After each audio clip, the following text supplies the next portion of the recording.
anh bảo nhóm thấy cái nụt đó đi chơi mà tan đó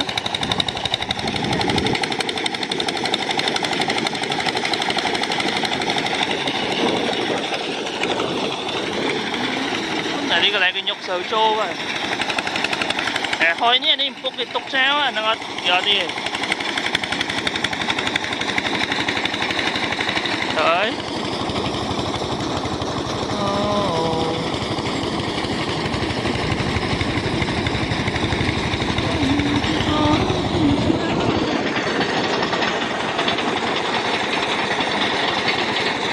cái lại cái nhục sầu trô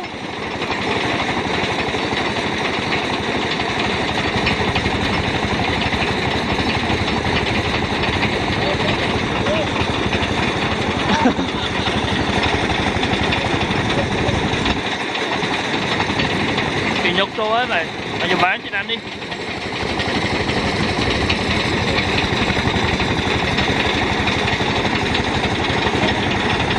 chị bán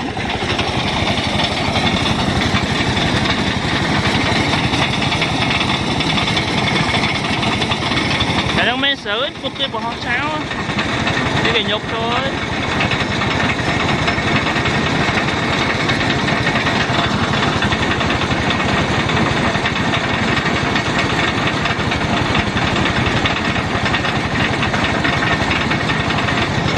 cái bộ hồ sơ trên đó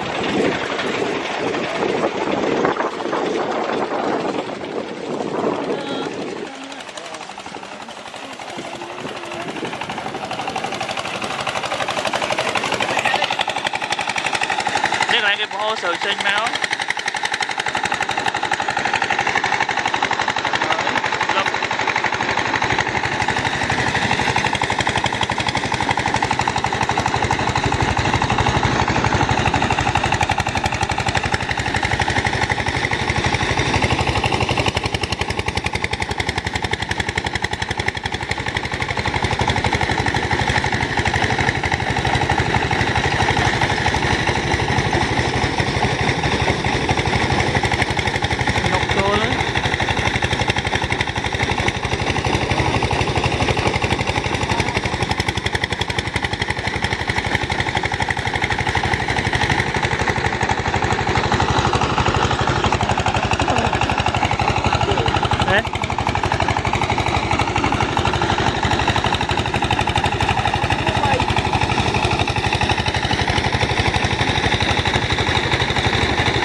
sân tôi đã bao lên vô sòm buồn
Chùm này triệu nha.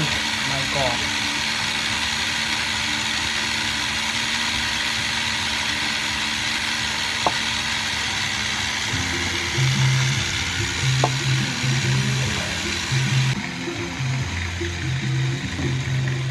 Cưng ngồi đấy. Đã bữa tiết cháu.